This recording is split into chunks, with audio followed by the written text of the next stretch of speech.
ओम शांति। Good morning सभी। अव्यक्त मुरली क्लब में सभी का स्वागत है। आज आमी बहन जी से हम मुरली सुनेंगे।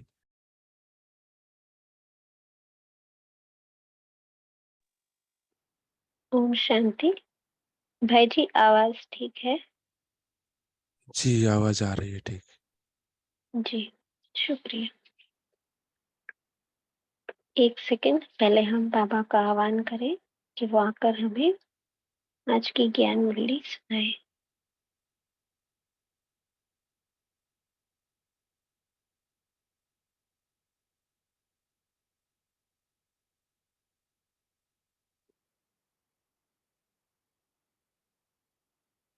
ओम शांति। आज बाबा की 15/3/1972 की मुरली है। मुरली का टाइटल है त्याग और भाग्य। इस मुरली में बाबा ने हमें बहुत डीप चेकिंग की बातें सुनाई है। बाबा ने सबसे डीप चेकिंग यानी कि देह भान और देह अभिमान का त्याग हमने कितना किया है और उस त्याग से हमें क्या भाग्य मिल रहा है इस संगम युग पर और भविष्य का। और बाबा ने भविष्य का जो हमें भाग्य मिलेगा उससे भी अधिक महत्व इस संगम युग का जो भाग्य है उसका महत्व बताया है। आगे बाबा ने कहा है कि किसी छोटी छोटी बातों में हम अपने पुराने संस्कारों को, पुराने स्वभाव को पकड़ के रखते हैं और देह अभिमान, देह भान का त्याग नहीं कर पाते हैं। उसकी चेकिंग कराई है। और आगे बाबा जो सारे संगम युग के खजाने मिलते हैं उनका किस प्रकार से हम कम खर्च वाला मशीन बनकर उन्हें उपयोग करना है, उनका इस्तेमाल करना है, ये बाबा समझा रहे हैं। तो आइए बाबा के शब्दों को, बाबा के महावाक्यों को सुनते हैं। बाबा कह रहे हैं, अपने को त्याग तपस्वी मूर्त समझते हो? बाबा पूछ रहे हैं, सबसे बड़े से बड़ा मेहनत का त्याग कौन सा है? तो किसी ने उत्तर दिया, देह अभिमान। आगे बाबा पूछ रहे हैं, ज्ञान का अभिमान व बुद्धि का अभिमान भी क्यों आता है? पुराने संस्कारों का त्याग भी क्यों नहीं होता है? बाबा आगे कह रहे हैं, उसका मुख्य कारण देह अभिमान है।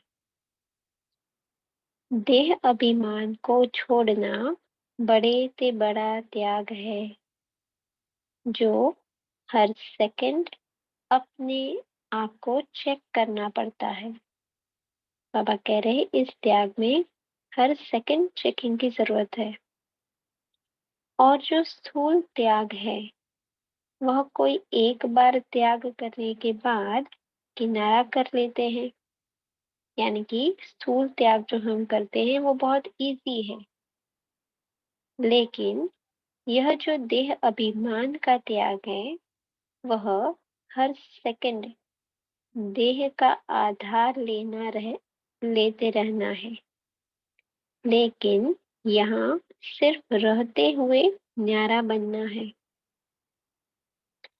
इसी कारण हर सेकंड देह के साथ आत्मा का गहरा संबंध होने कारण देह का अभिमान भी बहुत गहरा हो गया है। तो जैसे हम समझते हैं कि पुरुषार्थ करने के लिए भी हमें इस देह का आधार तो लेना ही है, तो उस देह का आधार लेते हुए भी बाबा कह रहे हैं कि देह से न्यारा बनना है। और देह और आत्मा का कितना गहरा संबंध है, क्योंकि जब से हम इस सृष्टि पर आए हैं तब से देह के बिना ना आत्मा काम कर पाती है न आत्मा के बिना देह का इम्पोर्टेंस है। तो उन दोनों का संबंध इतना गहरा है और इसी के कारण देह का अभिमान भी बहुत गहरा हो गया है। बाबा कह रहे हैं अब इसको मिटाने के लिए मेहनत लगती है। अपने आप से पूछो कि सब प्रकार का त्याग किया है, क्योंकि जितना त्याग करेंगे उतना ही भाग्य प्राप्त करेंगे, वर्तमान समय में व भविष्य में भी। ऐसे नहीं समझना कि संगम युग में सिर्फ त्याग करना है और भविष्य में भाग्य लेना है। ऐसे नहीं है। बाबा कह रहे हैं जो जितना त्याग करता है और जिस घड़ी त्याग करता है उसी घड़ी जितना त्याग उनके रिटर्न में उनको भाग्य जरूर प्राप्त होता है। संगम युग में त्याग का प्रत्यक्ष रूप में भाग्य क्या मिलता है यह जानते हो? अभी अभी भाग्य क्या मिलता है? सतयुग में तो मिलेगा जीवन मुक्ति पद। अब क्या मिलता है? आपको अपने त्याग का भाग्य मिलता है। बाबा कह रहे हैं संगम युग में त्याग का भाग्य बड़े ते बड़ा यही मिलता है कि स्वयं भाग्य बनाने वाला अपना बन जाता है, यानी भाग्य विधाता बाबा अपना बन जाता है। यही सबसे बड़ा भाग्य है। यह सबसे बड़ा भाग्य हुआ ना। यह सिर्फ संगम युग पर ही प्राप्त होता है जो स्वयं भगवान अपना बन जाता है। तो इस पॉइंट पे हम आगे मनन चिंतन कर सकते हैं कि संगम युग के त्याग कौन से हैं, सूक्ष्म और स्थूल कौन से हैं, उस पे हम चिंतन कर सकते हैं। अगर त्याग नहीं तो बाप भी अपना नहीं। डबल अंडरलाइन करें इस बात को कि अगर त्याग नहीं तो बाप भी अपना नहीं। देह का भान है तो क्या बाप याद है? बाप के समीप संबंध का अनुभव होता है जब देहभान का त्याग करते हो। तो देहभान का त्याग करने से ही देही अभिमानी बनने से पहली प्राप्ति क्या होती है? यही ना कि निरंतर बाप की स्मृति में रहते हो, अर्थात हर सेकंड के त्याग से हर सेकंड के लिए बाप के सर्व संबंध का, सर्व शक्तियों का अपने साथ अनुभव करते हो। तो इस पर भी हम डीप चेकिंग कर सकते हैं कि क्या हर सेकंड हमसे वो त्याग हो पाता है देहभान का, देह अभिमान का, और हर सेकंड क्या हम बाबा से सर्व संबंध का, सर्व शक्तियों का अनुभव कर पाते हैं? तो यह सबसे बड़ा भाग्य नहीं, यह भविष्य में नहीं मिलेगा। इसलिए कहा जाता है यह सहज ज्ञान और सहज याज रूप भविष्य फल नहीं लेकिन प्रत्यक्ष फल देने वाला है। भविष्य तो वर्तमान के साथ साथ बांधा हुआ ही है, लेकिन सर्वश्रेष्ठ भाग्य सारे कल्प के अंदर और कहाँ नहीं प्राप्त करते हो। सर्वश्रेष्ठ भाग्य हमारा कि स्वयं भगवान हमारा पिता, हमारा बाबा बन गया। इस समय ही त्याग और तपस्या से बाप का हर सेकंड का अनुभव करते हो, अर्थात बाप को सर्व संबंधों से अपना बना लेते हो।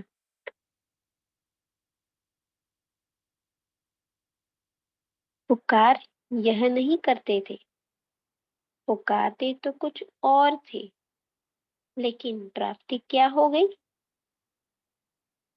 जो न संकल्प न स्वप्न में था, वह प्राप्ति हो रही है ना। तो जो न संकल्प न स्वप्न में बात हो, वह प्राप्त हो जाए, इसको कहा जाता है भाग्य। जो चीज मेहनत से प्राप्त होती है, उसको भाग्य नहीं कहा जाता।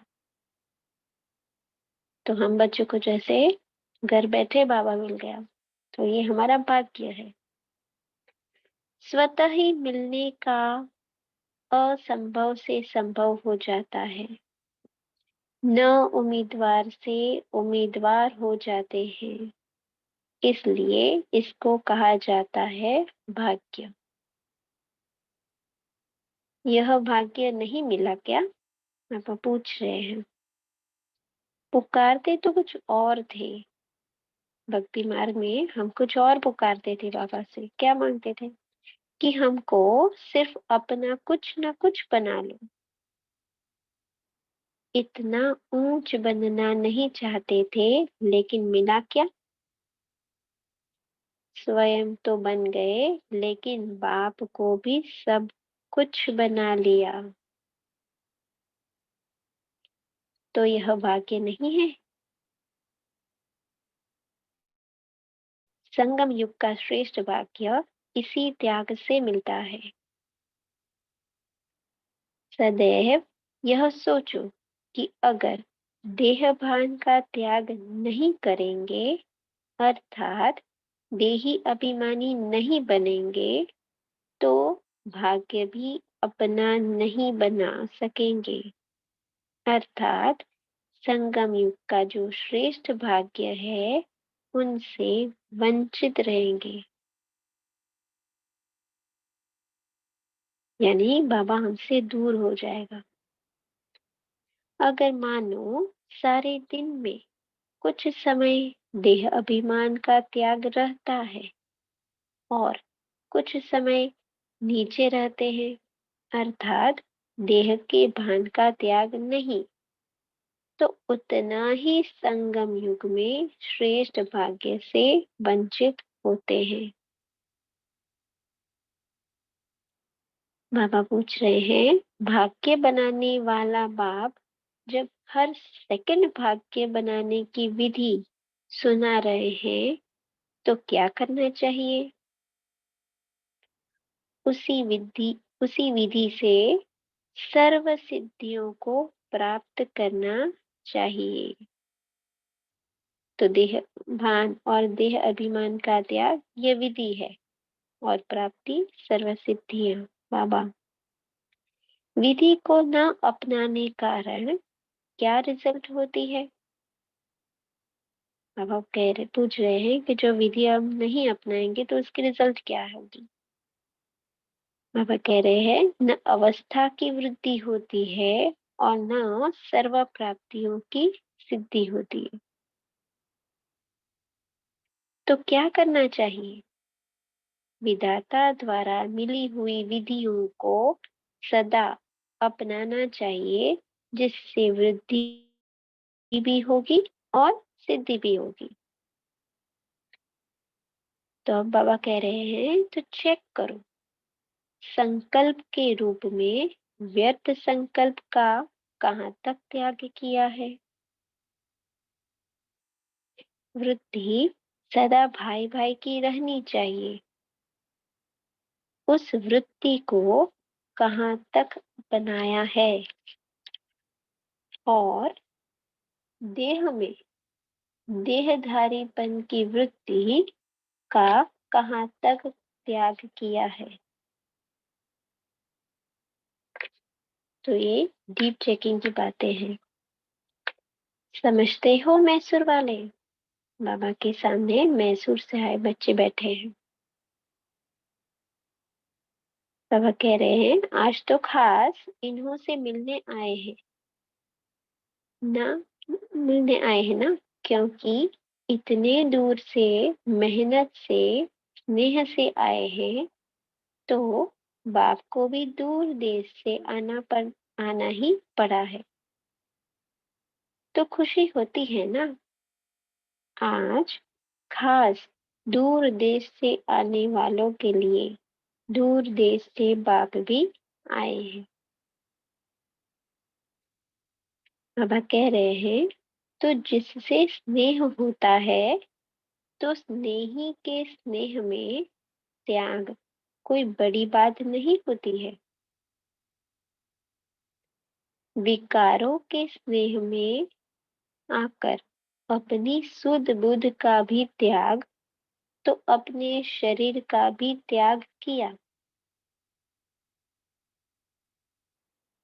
क्या कह रहे बाबा? विकारों के स्नेह में आकर अपनी सुध बुध का भी त्याग, यानी कि अपनी पहचान भी हमने खो दी कि हम क्या थे, और अपने शरीर का भी त्याग किया। एग्जाम्पल दे रहे बाबा, बच्चों के स्नेह में माँ तन का भी त्याग करती है ना। तो जब देहधारी के संबंध में स्नेह में अपना ताज, तख्त और अपना असली स्वरूप सब छोड़ दिया ना, तो जब अभी बाप के स्नेही बने हो तो क्या यह देह अभिमान का त्याग नहीं कर सकते हो?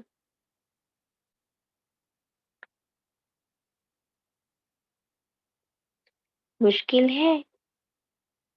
सोचना चाहिए कि अल्पकाल के संबंध में इतनी शक्ति थी जो ऊपर से नीचे ला दिया। ऊपर से नीचे इसलिए आए हो ना। और अब बाप जब कहते हैं और बाप से सर्व संबंध जोड़े हैं, तो क्या बाप के स्नेह में यह उल्टा देह अभिमान का त्याग कोई बड़ी बात है? छोटी बात है ना। फिर भी क्यों नहीं कर पाते हो? यह तो 1 सेकंड में कर देना चाहिए। अब बाबा एग्जाम्पल दे रहे हैं। बच्चा अगर 1 मास बीमार होता है तो माँ का जो अल्पकाल का संबंध है, देह का संबंध है, फिर भी माँ 1 मास के लिए सब कुछ त्याग कर देती है। देह की स्मृति, सुख त्याग करने में देरी नहीं करती, मुश्किल भी नहीं समझती है। तो यहाँ क्या करना चाहिए? यहाँ तो सदा काल का संबंध और सर्व संबंध है, सर्व प्राप्ति का संबंध है। तो यहाँ 1 सेकंड भी त्याग करने में देरी नहीं करनी चाहिए। लेकिन कितने वर्ष लगाया है? बाबा पूछ रहे हैं कि यह त्याग करने में कितने वर्ष लगाया है? देह का भान त्याग करने में कितना वर्ष लगाया है? कितने वर्ष हो गए? तो किसी ने उत्तर दिया 36। बाबा कह रहे हैं लगना चाहिए 1 सेकंड और लगा है 36 वर्ष। तो किसी ने कहा आधा कल्प का अभ्यास पड़ा हुआ है ना, देह अभिमान देह भान में रहने का, इसलिए कह रहे हैं बाबा को कि आधा कल्प का अभ्यास पड़ा हुआ है। इस पर बाबा कह रहे हैं और वह जो आधा कल्प देह भान से और विकारों से न्यारे थे, वह आधा कल्प का अभ्यास 1 सेकंड में भूल गया। बाबा यहाँ पे सतयुग और त्रेता युग की बात कर रहे हैं। इसमें टाइम लगा क्या? किसने उत्तर दिया त्रेता में भी 2 कला कम हो जाती है। तो बाबा कह रहे हैं फिर भी विकारों से परे तो रहते हो ना। सतयुग में और त्रेता युग में बाबा कह रहे विकारों से परे रहते हो ना। सतयुग त्रेता में निर्विकारी तो थे ना।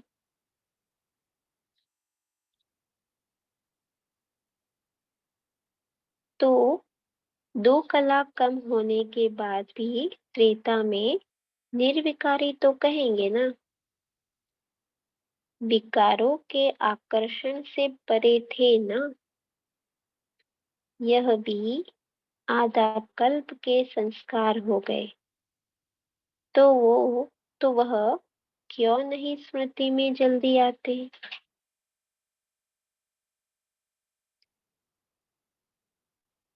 बाबा कह रहे हैं कि जो स्मृति में आना चाहिए सतयुग और त्रेता युग के संस्कार स्वभाव वो याद नहीं आते हैं, और द्वापर और त्रेता युग के जो संस्कार स्वभाव है वो क्यों स्मृति में रहता है, वो देह भान देह अभिमान क्यों स्मृति में रहता है। ओम शांति। आज मुरली कल पढ़ी जाएगी। अब एक ओम सेकंड शांति। बाबा की याद में रहते हैं।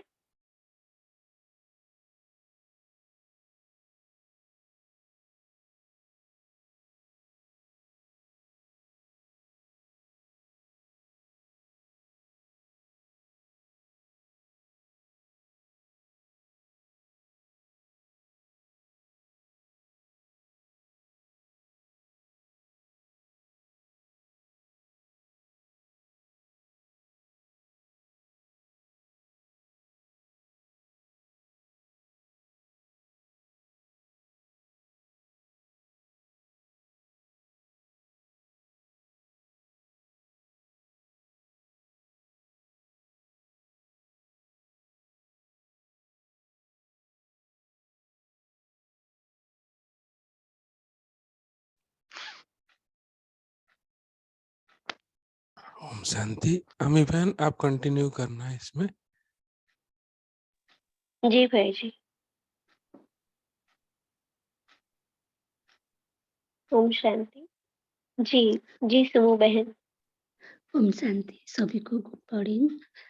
बाबा ने आज कहा है कि हमारा देह और आत्मा की गहरा संबंध होता है और इसीलिए हम देहभान में रहते हैं। ओम शांति। जी ओम शांति। हाँ जी बोलिए। बाबा कहते हैं इस समय ही बाप को सर्व संबंधों से अपना बना लेते हो। ना संकल्प ना स्वप्न में था कि घर बैठे जो अपना बाबा है वो मिल जाएगा। तो बाबा ने कहा है इसके लिए हमें देह का त्याग करना ही है। ओम शांति। जी देह भान का और देह अभिमान का त्याग है ना। जी नमिता बहन।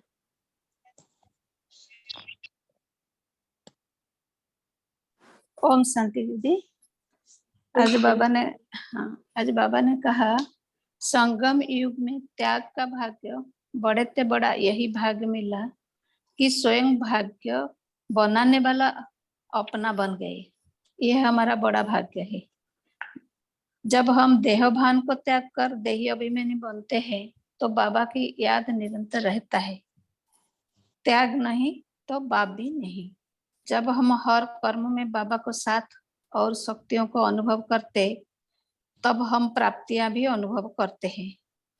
प्रत्यक्ष फल तो अभी अभी मिलता है क्योंकि प्रत्यक्ष फल देने वाला बाबा को साथ संबंध जोड़ने से फल भी अभी मिलता है। इस समय की त्याग और तपस्या से बाबा का हर सेकंड का अनुभव भी बाबा को हम हर सेकंड में अनुभव भी करते हैं। तो हर सेकंड में अपने को चेक करना है कि हम देह भान के कितना त्याग करते हैं और बाबा के साथ कितना संबंध जोड़ते हैं। तो बाबा ने फिर कहा पुरुषार्थ के लिए तो हम देह का आधार लेना है लेकिन देह से न्यारे रहना है। जो हम स्वप्न और संकल्प में नहीं सोचते थे लेकिन अब संगम में मिल गया तो यह भाग्य है। सिर्फ भाग्य नहीं सबसे बड़ा भाग्य है। स्वयं तो बाबा का बन गए फिर बाबा को भी सब कुछ बना लिया। ओम शांति। जी जी रविदीप भाई जी। ओम शांति। ओम शांति सभी को। तो बाबा बोले संगम युग पर ही यह भाग्य मिलता है। मैं आत्मा खुद को श्रेष्ठ भाग्यवान समझती हूँ कि भाग्य विधाता बाबा मेरा बन गया है और मैं बाबा की बन गई हूँ। मुझ आत्मा को इस बात का गर्व है कि बाबा ने खुद मुझे चुना है। उनके कार्य में मैं सहयोगी हूँ। जो बाबा का कार्य है, स्वर्ग बनाने के लिए बाबा आया है, उस कार्य में मैं बाबा की सहयोगी आत्मा हूँ। तो मुझे इस बात का गर्व है।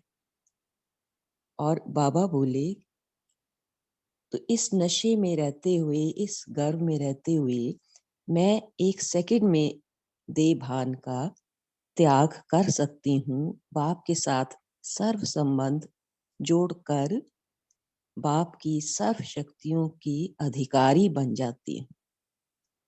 ओम शांति। जी, ओम शांति। जी, जयंत भाई जी। ओम शांति। ओम शांति। बाबा ने आज बोला है कि देहभान का त्याग कैसे करना चाहिए, उसका माता और बालक का उदाहरण देके वो स्पष्ट किया है, और उससे प्राप्तियां क्या होती है इसके बारे में भी बाबा ने बोला है। बाबा ने बोला है कि देहभान का त्याग करने के लिए कितने साल लगे? किसने बोला है? 36 साल लगे हैं। बाबा बोलते इतना समय क्यों लगा? वह तो 1 सेकंड में होना चाहिए, क्योंकि 1 सेकंड में हम देहभान का त्याग करेंगे तो उतने जल्दी हम बाबा के हो जाएंगे और बाबा हमारे हो जाएंगे। ओम शांति। जी, जी बिंद्रा बहन। ओम शांति। आज बाबा ने कहा है कि सबसे बड़ा मतलब त्याग है देहभान का। तो जैसे हम स्कूल में कोई कार्य करते हैं, कोई दान पुण्य करते, तो हमें देव अभिमान आ जाता है, वहां हम अपना नाम लिखवाते हैं, पेपर में छपवाते हैं, ये देवभान का सूचक है। लेकिन हमको क्या करना है? हम बाबा के बच्चे हैं, हमें देह में रहते हुए हर समय इस देह से न्यारा होने का आभास होना चाहिए। इसके लिए हमको हर समय चेक करना है कि हमारे में देह अभिमान तो नहीं आ गया है। तो उसके क्योंकि देह और आत्मा का बहुत ही गहरा संबंध है, इसलिए हमको हर समय देह का आधार लेना पड़ता है। अगर हम देह का नहीं आधार लेंगे तो हम बाप को कैसे याद करेंगे? और जितना हम त्याग करेंगे उतना ही हमें उसी समय प्रत्यक्ष फल मिलेगा। जैसे हम सोचते हैं भविष्य में हमें तुरंत उसका फल मिलता है, तो त्याग से ही सबसे बड़ा त्याग ही है। त्याग से हमको क्या मिलता है? हमारा भाग्य विधाता बाप जो हमारा बन जाता है। अगर हम त्याग नहीं करेंगे तो हमारा बाप भी हमारा नहीं बने। ओम शांति। जी, जी प्रिंसी बहन। ओम शांति दीदी। मेरा प्रश्न है, बाबा बोल रहे हैं देह अभिमान सबसे बड़ा त्याग है, वो तो हम सब ने पॉइंट डिस्कस कर लिया है। तो बाबा कह रहे हैं कि हर सेकंड अपने आप को चेक करना पड़ता है। तो हम कैसे अपने आप को हर सेकंड चेक करें? क्या हम सब क्या अभ्यास करते हैं कि देह अभिमान हमारा हम छोड़ रहे हैं? इसके लिए बाबा ने कहा हर सेकंड चेक करना है। तो कैसे चेक करें और कैसे हम इसका अभ्यास करते हैं? ओम शांति जी। जी, जी प्रिंसी बहन ने जो क्वेश्चन किया है उसका कोई उत्तर देना चाहेगा? कोई कैसे अभ्यास करते हैं आप? कोई प्रैक्टिकल एग्जांपल? जी सुषमा बहन। हाँ, ओम शांति दीदी। ये देहभान का त्याग करने की प्रैक्टिस बाबा ने कई बार बताई है। आत्मिक दृष्टि का अभ्यास करना, उससे काफी कुछ छूट जाता है। जितना हम आत्मिक दृष्टि के अभ्यास करेंगे खुद में भी और दूसरों को देखने में भी, तो धीरे धीरे देहभान छूटता जाता है। और दूसरी बात ये कि बाबा ने आज एक विधि भी बताई है कि आप मध्य को क्यों सोचते हो कि इतने हमारे उस समय के संस्कार हैं। आप ये सोचो ना कि आपके अनादि सतयुग त्रेता के कौन से संस्कार हैं, उस स्मृति को इमर्ज करो। आप मध्य की स्मृति को क्यों इमर्ज रखते हो? आप यदि आदि की स्मृति को इमर्ज रखेंगे या अनादि की स्मृति को इमर्ज रखेंगे, तो देहभान अपने आप ही छूट जाएगा। ये आज की मुरली में भी बाबा ने विधि बताई। जी ओम शांति। हाँ जी, बोलिए। ओम शांति। बहुत अच्छा लगा आज बाबा ने बोला देह भान का त्याग तो बाबा हमारा है। बाबा ने सर्व संबंधों से संबंध जोड़ के रखेंगे तो हमारा बाबा से और प्यार बढ़ेगा।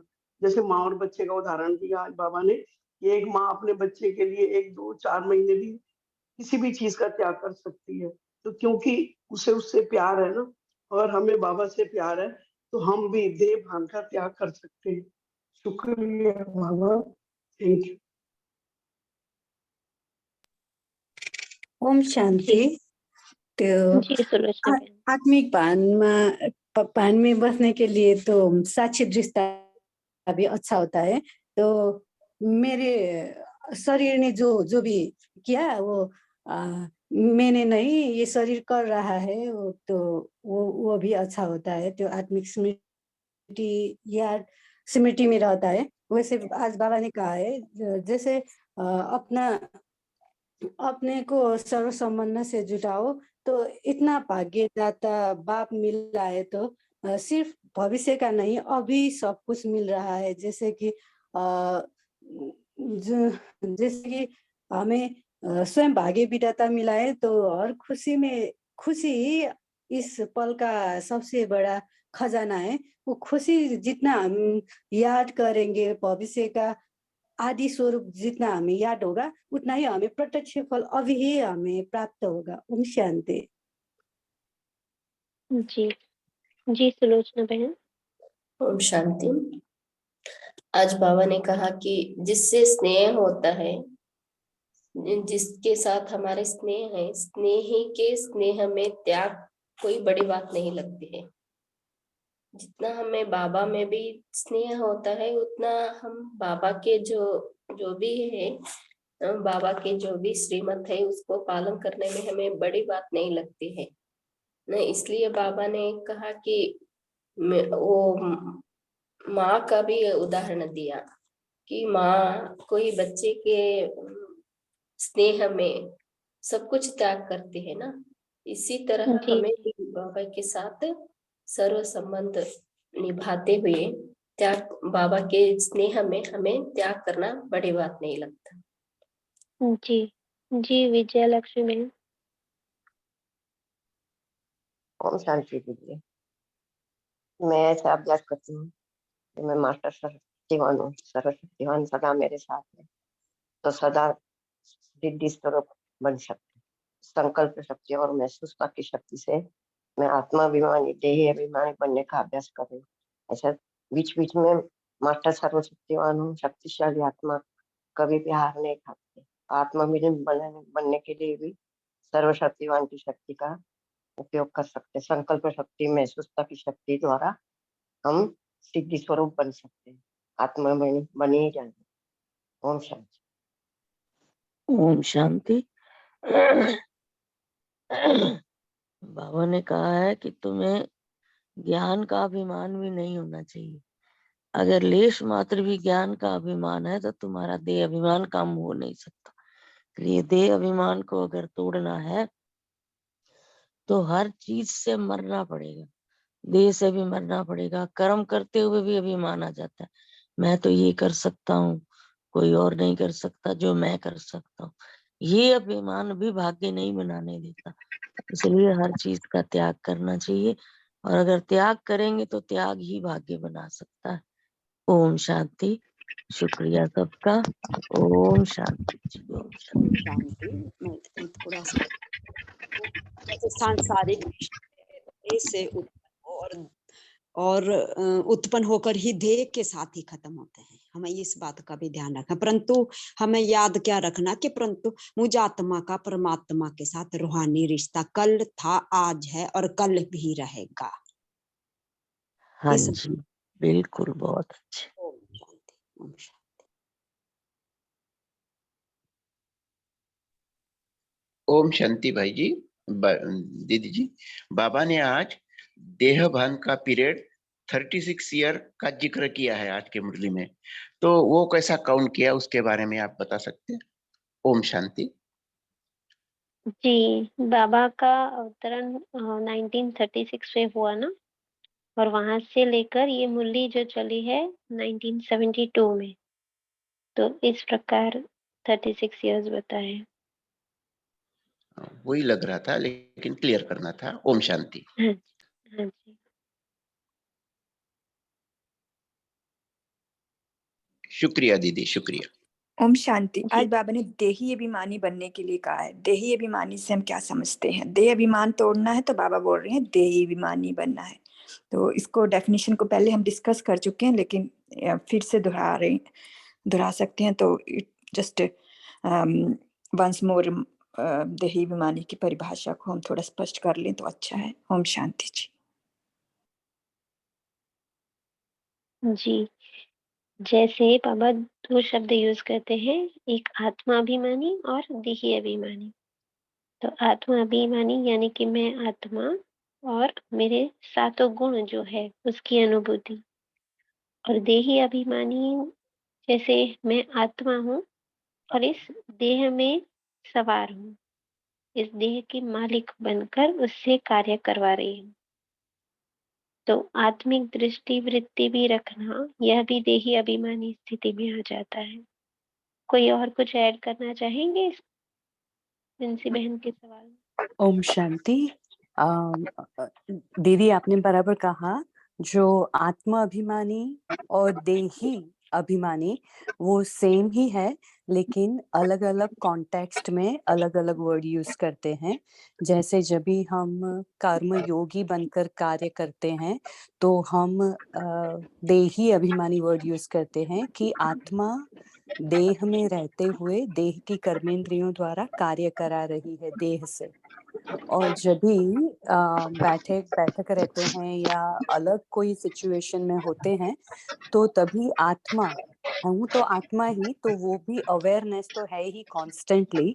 तो अवेयरनेस होने से आत्मा हमेशा अपने गुणों में रहती है, अपने गुण एग्जिबिट करती है। तो हमें इसी तरह से आत्मिक स्थिति में हमेशा दृष्टि, वृत्ति, कृति, मनसा, वाचा, कर्मणा और आत्मा के गुणों का अभ्यास और आत्मा के गुण यूज करना, इसी में लगे रहना है, जिससे आत्मा अभिमानी रहते हुए अगर कार्य करते हैं तो देही अभिमानी कर सकते हैं। ओम शांति। ओम शांति। बाबा ने आज बोला है कि देह और आत्मा ये दोनों अलग है, या एक दूसरे में इतने मिले हुए हैं कि हमें ऐसा देह अलग है और आत्मा अलग है, और उसके हम देह के सिवा आत्मा नहीं और आत्मा के सिवा देह नहीं, यह स्मृति रहना चाहिए। और देह अभिमान। ओम शांति। जी, सुकुमारन भाई जी, आपका माइक अनम्यूट है, आपको कुछ कहना है? बहुत डिस्टरबेंस हो रही है।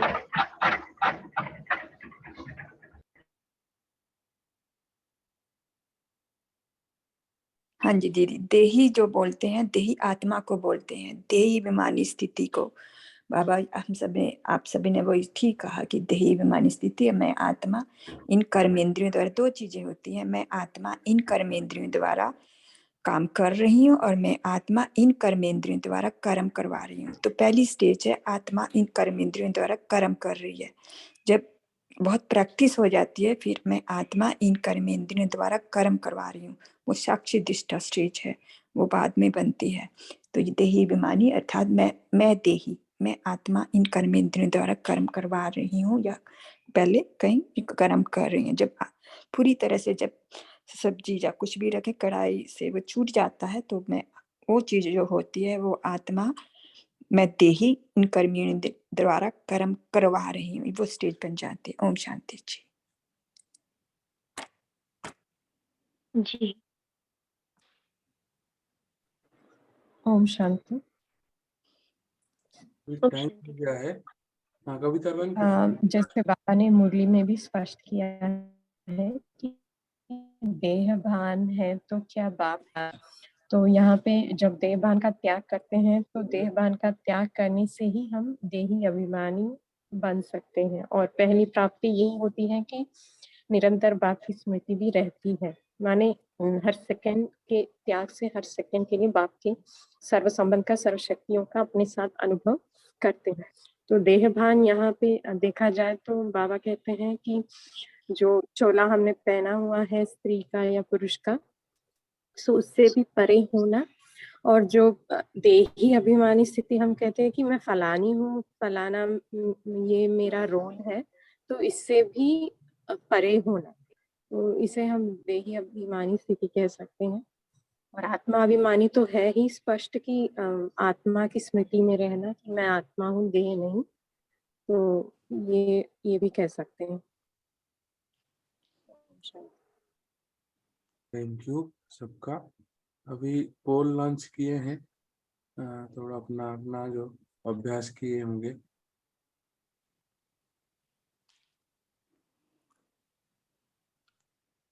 हमी बहन आप फिर होमवर्क देंगे, फिर साथ में योग भी कराएंगे।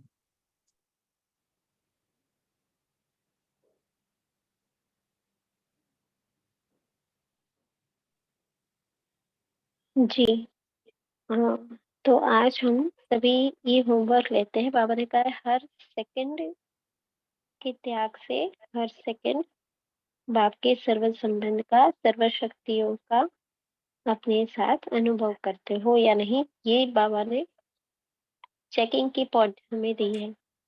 तो आज सारा दिन एवरी मतलब एक एक घंटे के बाद चेक करें कि कहीं मुझसे कोई भी कार्य या कोई भी बोल या कोई भी संकल्प देह भान में हुआ या देही अभिमानी स्थिति में हुआ, तो ये चेकिंग कर सकते हैं हम।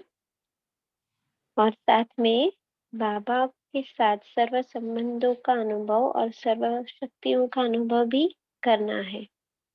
देही अभिमानी स्थिति में रहकर ये भी हम करेंगे आज।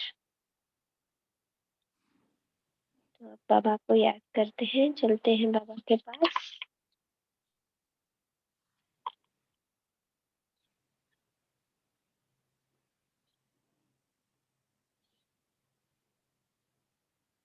ओम शांति। मैं आत्म ज्योति सूक्ष्म बिंदु रूप स्थित हूँ अपने प्रकटी सिंहासन पर, अकाल तख्त पर। स्वयं को देखें,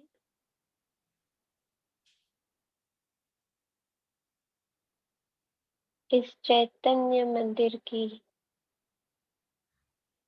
मैं आत्मा, चैतन्य मूर्त,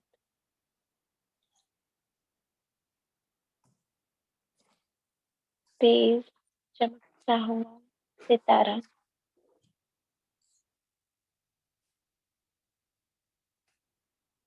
स्वयं को इस देह से न्यारी अनुभव कर रही हूँ।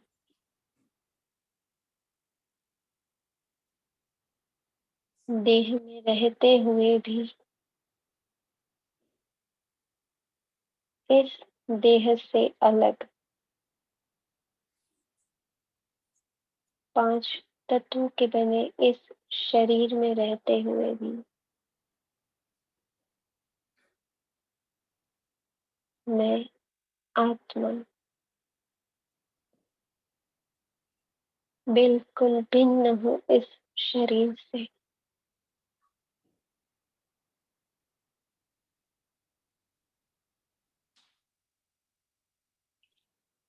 एक सेकंड में मैं आत्मा इस शरीर को छोड़कर उमंग उत्साह के पंख लगाकर उड़ चली अपने मीठे वतन अपने मीठे बाबा के पास।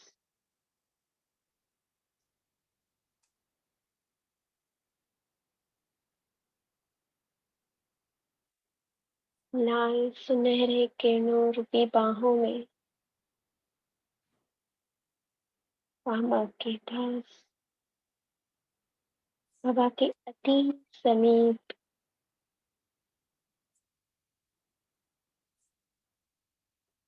बाबा की किरणों रूपी गोद में मैं बैठ गई हूँ।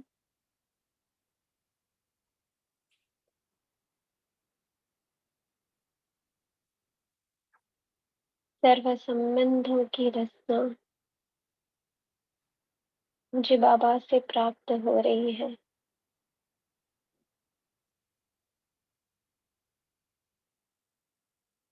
सर्व शक्तियों का अनुभव, सर्व शक्तियों की प्राप्ति मुझे बाबा से हो रही है।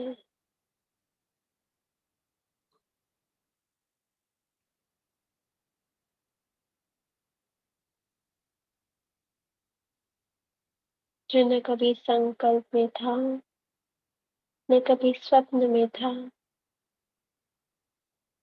ऐसा स्वयं भाग्य विधाता मेरा बाबा बन गया है।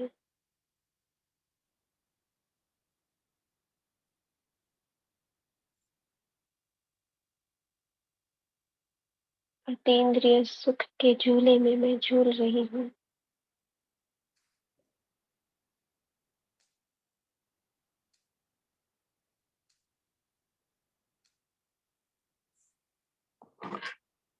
अब मैं आत्मा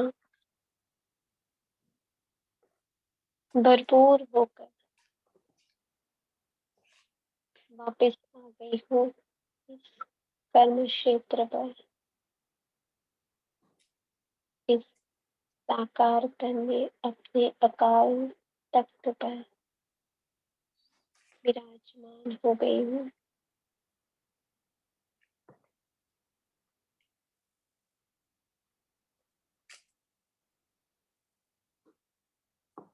कर्म योगी बनकर, देही अभिमानी बनकर आज सारा दिन बाबा के साथ, बाबा से सर्व संबंधों की रचना लेते हुए सर्व शक्तियों की प्राप्ति का अनुभव करने के लिए मैं आत्मा तैयार हूँ। ओम शांति।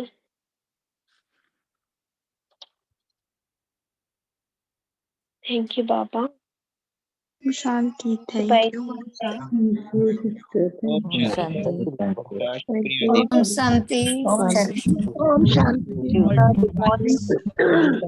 ओम शांति दीदी, ओम शांति। शांति, good morning. Thank you thank you बाबा। बाबा, थैंक यू। ओम शांति। ओम शांति। Good morning everyone. प्रिया बाबा। Good morning everyone. ओम शांति।